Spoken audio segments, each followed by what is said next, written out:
Hello, my amazing artist. Welcome back. We have been reading Frida Kahlo and her Animalitos, written by Monica Brown and illustrated by Parra. We have met so many of Frida's pets, and there's still more. Isn't that crazy? During our last video, we learned about what Frida was like when she was a teenager. And it sounds like she was a bit of a troublemaker, which is okay because some of the best artists are. Today we're going to learn about another challenge that Frida faces when she's about 18 years old. And this is a really important time for Frida because it's when she really decides she's going to become an artist. Frida had an eagle named Gertrudis. Like her eagle, Frida's imagination could fly high. When Frida was 18, she was in a terrible accident, and once again, she had to be in bed for many months. This time, Frida didn't create a magic friend, she created art. Frida's mother made her a special easel and hung a mirror over her canopy bed so Frida could paint. Frida used her imagination and curious eyes to do just that. Feet, what do I need you for when I have wings to fly? So today we're drawing Frida's eagle. I'm not starting with basic shapes today. I'm just going to start from the eagle's head. So I can see that there's a flat, straight line at the top of his head. So I'm going to start with that short line towards the top of my paper and right in the center. I'm just going to draw this little straight line, and then I'm going to curve the right side down, just barely. I'm leaving a lot of space on the left and right side of my paper so that I can have room for his wings. So I've got the top and the front of his face already drawn. I want the back side of his head, so from that top line, I'm curving it up, and from that point, just drawing a short diagonal line down. So right now, it's just the very top of his head, and it's sort of like feathers at the top of his head, almost like a short haircut at the top of his head. Now let's take a look at the shape of his beak. It's just a curved line. So from this point, we're drawing a small curved line that goes downwards.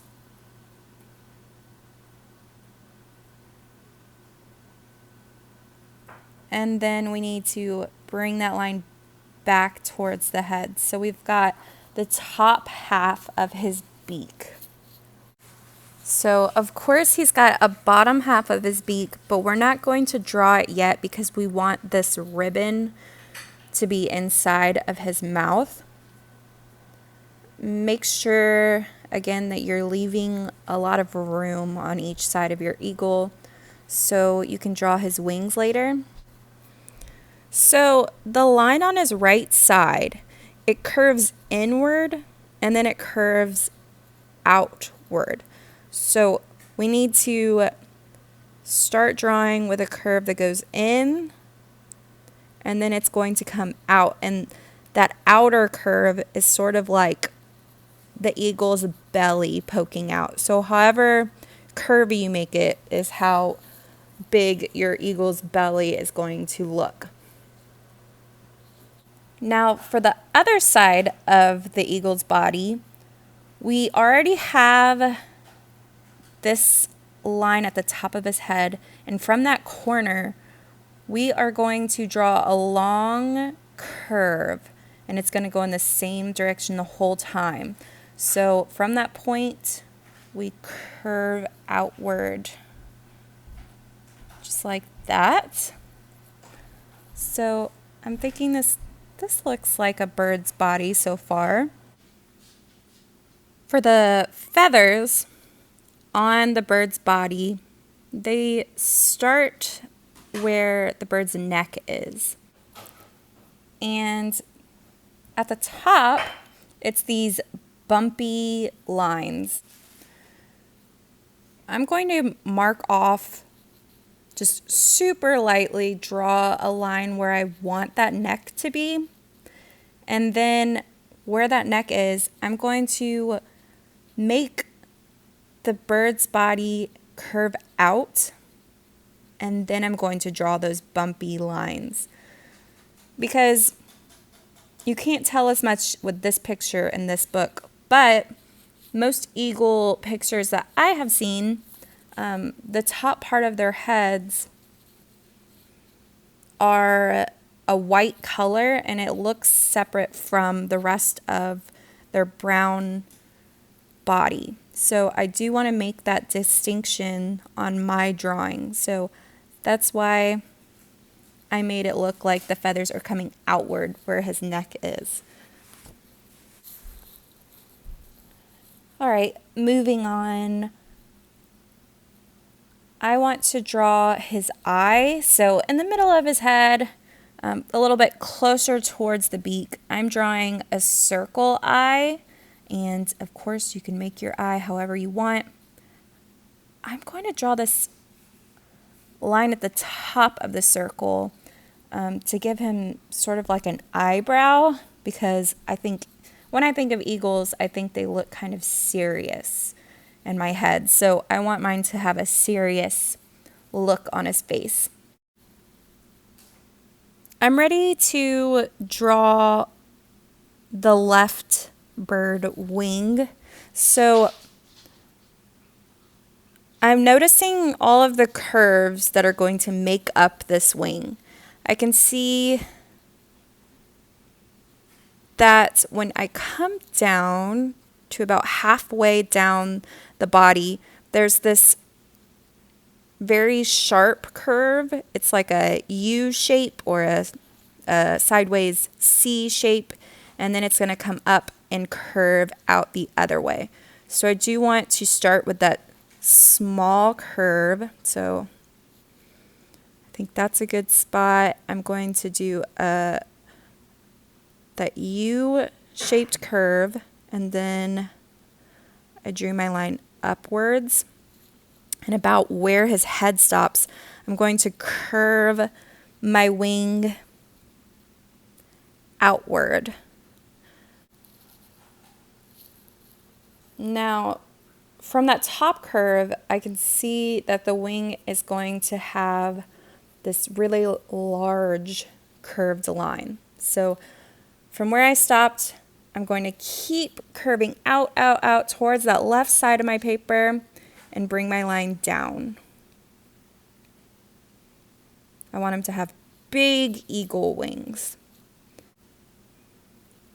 Now, to finish off the shape of this wing, I want to look at where the underside of the wing hits the rest of the body. So if I go back to where my eagle's body is, I can see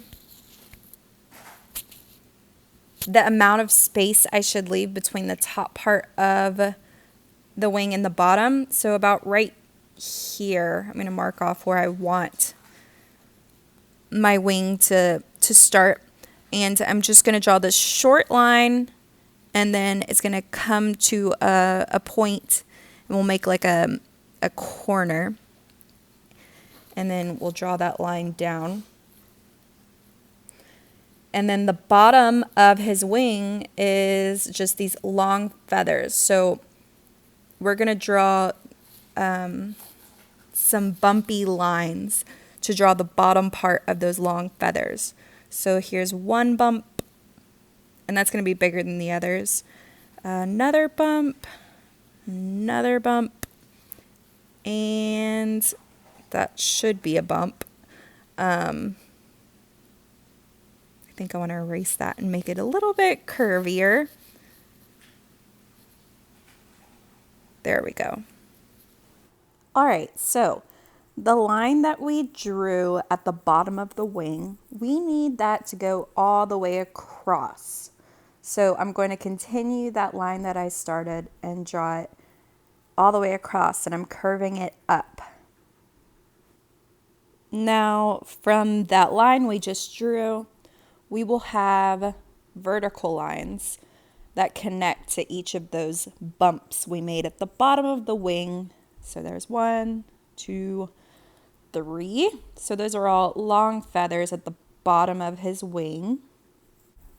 And as for the rest of the wing, it looks like the top will be left alone, and then the rest of the wing has these bumpy lines just like we did at the bottom of the bird's neck.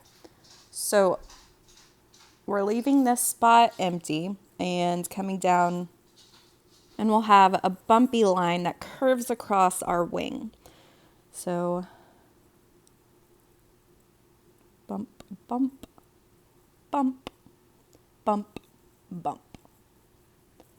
And then underneath that, we'll have another bumpy line. Bump, bump, bump, bump, bump, bump, bump, bump, bump, bump. And I'll keep doing that until I run out of space. Love it. All right, let's draw our eagle's legs. I think I curved this side of his body a little too much. I'm going to erase that real quick and make it a bit straighter. There we go. So I'll have a little bit more room for both legs. So I'm drawing a curve that's going to be one leg, and then another curve that'll be the other leg, and then we're going to have the bird's feet. So it looks like we'll draw skinny parallel lines with 3 claws at the bottom. So boop, boop, boop, boop. And then sort of like triangular points like that. So 1, 2, 3. 1, 2, 3.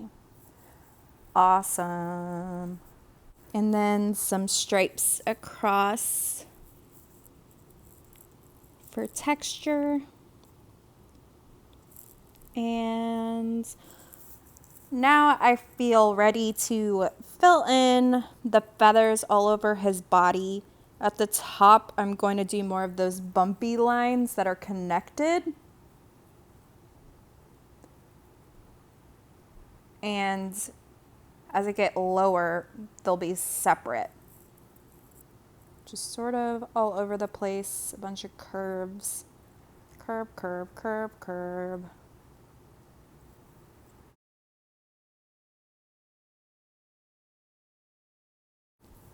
Now, I said earlier I want my eagle to have this ribbon inside of his mouth.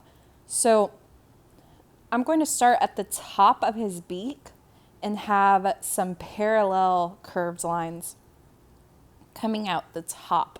So that's going to be one side of my ribbon.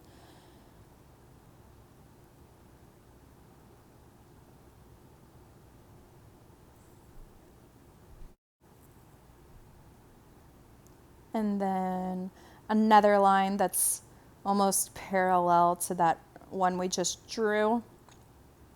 It's a little bit smaller, closer to his beak, but then it gets wider. I'm going to draw this sort of V shape at the end to show the end of my ribbon.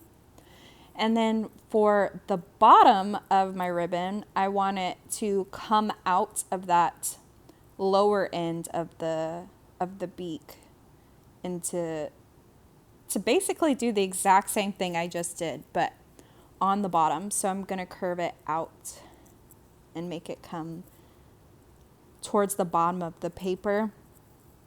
And then we need another line that's almost parallel to the one we just drew. And I want to do that V shape again. So he's holding this ribbon in his mouth, and that's something you might end up noticing if you take a look at more of Frida's artworks or books about Frida. There's often a bird with a ribbon in its mouth. Now, in the book, the left wing is not even with the right wing, I want mine to be more even. I want it to be symmetrical to the other one.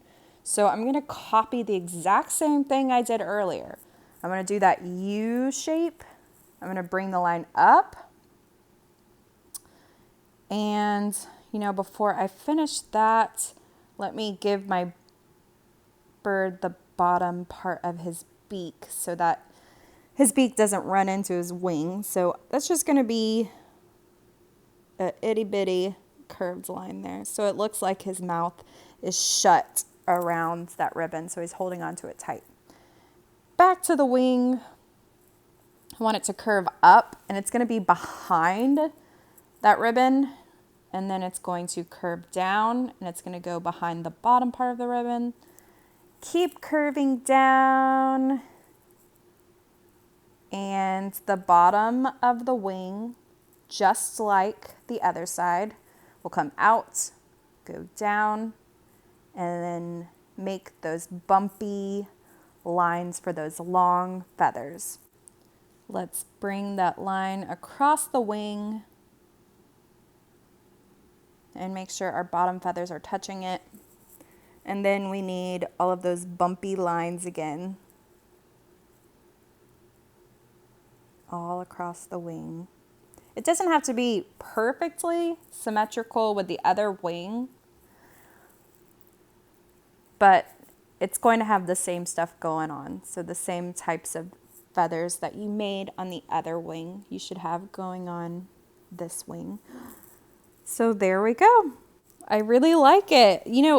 I mentioned earlier I want my eagle to look serious, and this line's curving up too much, so it kind of looks sad. I think if I curve it down like that, it makes him look a little bit more fierce, like an eagle. He's like, freedom.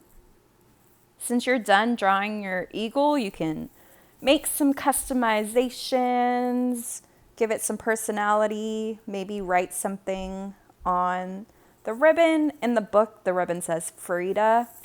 I want to write art rocks.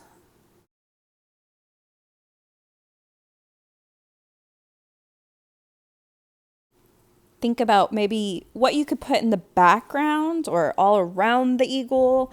Since mine's flying in the sky, I'm going to draw some stars.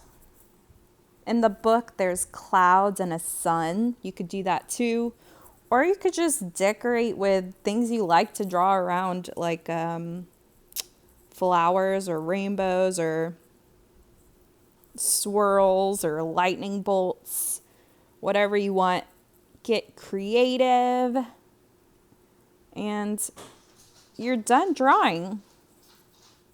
Okay, so you could leave it like this. You could give it some value and shading.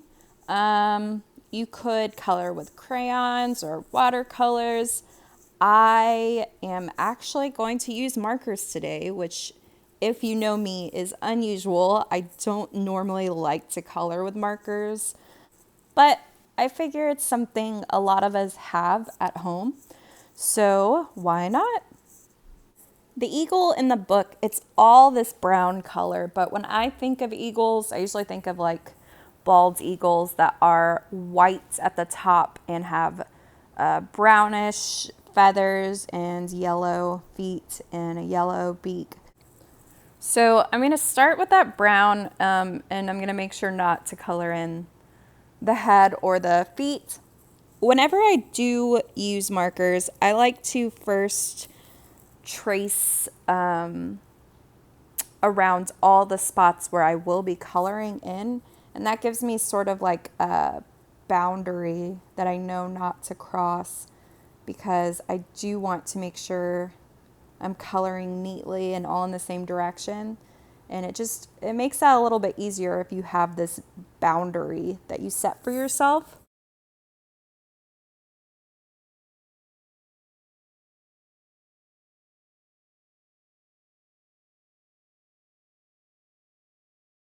And once you've got it all outlined, pick one direction you want to color in and keep going in that direction throughout that whole space that you made for yourself.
Whew. All right. I'm going to use yellow for its feet, and then for its beak, and for all of these stars. Since these spaces are so small, it's not necessary to color in the same direction. You won't really be able to tell the difference.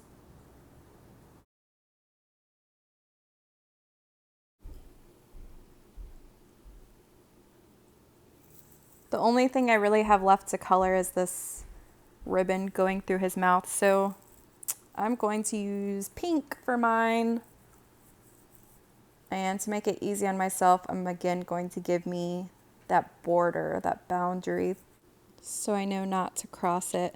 I'll try to color in the same direction as much as I can, but when I'm coloring around all of these letters, it is a little difficult to keep going in the same direction. But in this big space at the end, I could go all in the same direction, and it sometimes helps to turn your paper too. So at the bottom here, I'm outlining all my letters first, and then outlining the ribbon.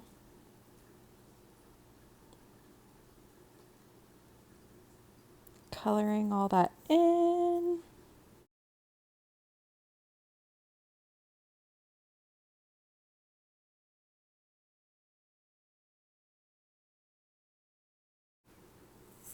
And I'm done coloring. It looks all right like this. I'm going to trace over my pencil lines with a black marker.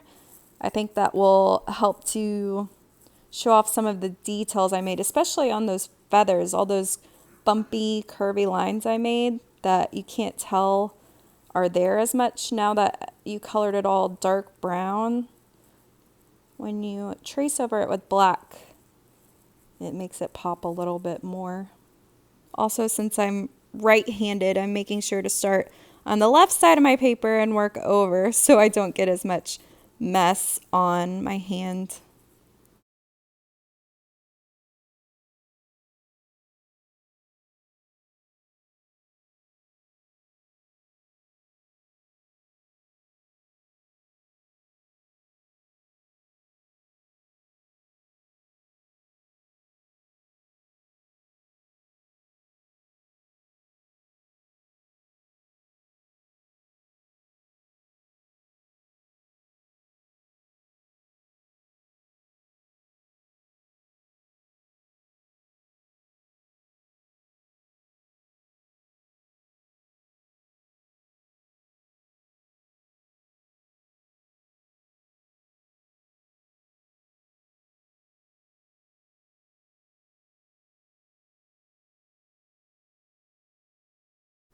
I think I'm going to go ahead and color in the letters I made with this black.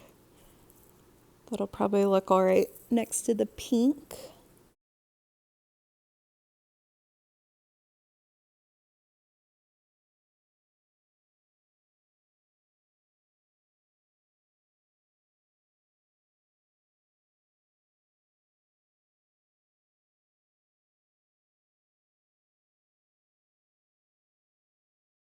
And you're finished. Make sure you email me a picture of your drawings. Way to go!